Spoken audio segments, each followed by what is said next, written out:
ഒരു പെയിന്റിംഗ് മത്സരത്തിന്റെ പേരാണ് കളർ ഇന്ത്യ എന്ന് വേണമെങ്കിൽ പറയാം. പക്ഷെ അത് സംഘടിപ്പിക്കുന്ന ദീപിക അതിന് മറ്റൊരർത്ഥം കൽപ്പിക്കുന്നുണ്ട്. അത് ഈ രാജ്യത്തിന്റെ അന്തസ്സിൽ അഭിമാനിക്കാനും നഷ്ടമൂല്യങ്ങൾക്ക് നിറം പകരാനും കുട്ടികൾക്കുള്ള ക്ഷണമാണ്. ഇതൊരു പെയിന്റിംഗ് മത്സരത്തിനപ്പുറം ഹോളിയാണ്. നാനാത്വത്തിന്റെ ക്യാൻവാസിൽ 10 ലക്ഷത്തോളം കുട്ടികൾ നിറമിടുന്ന ഏകത്വത്തിന്റെ ഹോളിയുടെ.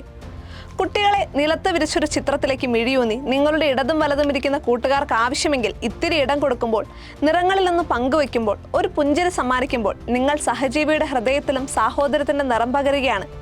മറ്റൊരു വിധത്തിൽ പറഞ്ഞാൽ മഞ്ജു വാര്യർ ഒപ്പിട്ട് നിങ്ങൾക്ക് തരുന്ന സർട്ടിഫിക്കറ്റ് പോലെ സഹജീവിയുടെ ഹൃദയത്തിൽ നിങ്ങളിടുന്ന സ്നേഹമുദ്രയുടെ പേരാണ് ദീപിക കളർ ഇന്ത്യ.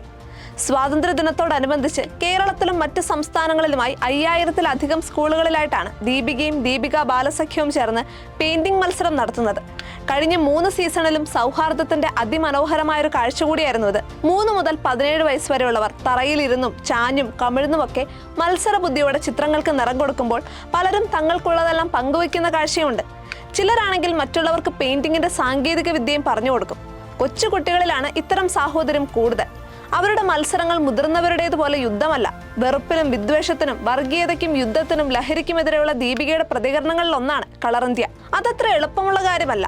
കാരണം മിക്കവരും വിദ്വേഷ നിഴൽ യുദ്ധങ്ങളിൽ പങ്കെടുത്തുകൊണ്ടിരിക്കുന്ന കാലമാണിത്. മറ്റു ചിലർ സ്വാർത്ഥതയാൽ നിഷ്ക്രിയരുമായി പോയി. അതിനിടയിലൂടെ പുതിയൊരു ഇന്ത്യ വളരുന്നുണ്ട്. മുതലാളിത്ത കിരീടമണിഞ്ഞ ദരിദ്രഗാത്രമുള്ള ഇന്ത്യ. മൂല്യവത്തെന്ന് നാം കരുതിയ പലതിന്റെയും നിറം കെട്ടിരിക്കുന്നു. സ്നേഹത്തിന്റെ നിറക്കൂട്ടുകൾ കുട്ടികളുടെ കൈവശമേ ബാക്കിയുള്ളൂ എന്ന് തോന്നിപ്പോകുന്നു. അതുകൊണ്ടാണ് കളർ ഇന്ത്യ. ഇന്ന് ക്വിറ്റ് ഇന്ത്യ വാർഷികമാണ്. 1942 ഓഗസ്റ്റ് 8-നായിരുന്നു ഇന്ത്യൻ സ്വാതന്ത്ര്യ സമരത്തിലെ ഓഗസ്റ്റ് വിപ്ലവം എന്നുകൂടി വിളിക്കപ്പെട്ട നിർണായക മുന്നേറ്റം തുടങ്ങിയത്. അന്ന് അഖിലേന്ത്യാ കോൺഗ്രസ് കമ്മിറ്റിയുടെ ബോംബെ സമ്മേളനത്തിൽ ക്വിറ്റ് ഇന്ത്യ പ്രമേയം പാസാക്കി. സ്വാതന്ത്ര്യ സമര സേനാനിയും തൊഴിലാളി നേതാവുമായ യൂസഫ് മെഹ്റാലി കണ്ടെത്തിയ ക്വിറ്റ് ഇന്ത്യ എന്ന മൂർച്ചയുള്ള മുദ്രാവാക്യം കോൺഗ്രസ് അംഗീകരിക്കുകയായിരുന്നു. അന്ന് ബോംബെയിലെ ഗോവാലിയ ടാങ്ക് മൈതാനത്ത് ഗാന്ധിജി നടത്തിയ പ്രസംഗം 140 മിനിറ്റായിരുന്നു. അദ്ദേഹത്തിന്റെ ഏറ്റവും ദൈർഘ്യമേറിയ പ്രസംഗം. ഈ ഭൂമി ഹിംസയുടെ തീജ്വാലയാൽ എരിയുകയും മോചനത്തിനായി നിലവിളിക്കുകയും ചെയ്യുമ്പോൾ ദൈവം തന്ന കഴിവ് ഉപയോഗിക്കുന്നതിൽ ഞാൻ പരാജയപ്പെട്ടാൽ ദൈവം എന്നോട് പൊറുക്കില്ല. ഞാൻ നിങ്ങൾക്കൊരു മന്ത്രം തരാം, ഒരു കുഞ്ഞു മന്ത്രം.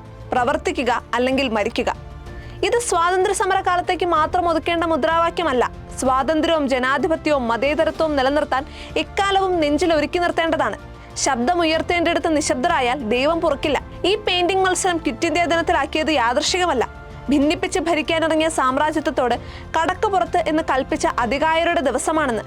നാളത്തെ ഇന്ത്യയുടെ ശില്പികളായ കുട്ടികളെ, തിന്മകളോട് കടക്കുപുറത്തെന്ന് പറയുക. സ്നേഹത്തിലും സഹിഷ്ണുതയിലും നാനാത്വത്തിൽ ഏകത്വം ഉറപ്പാക്കുന്ന യഥാർത്ഥ ദേശീയബോധത്തിലും മുക്കിയ ബ്രഷുകളുമായി നിങ്ങൾ ഇറങ്ങുക. സഹജീവിയെ സ്നേഹിക്കുന്നവരായി മടങ്ങുക. നിങ്ങളുടെ കൈകളിലാണ് ഈ മഹത്തായ രാജ്യം. Colour India.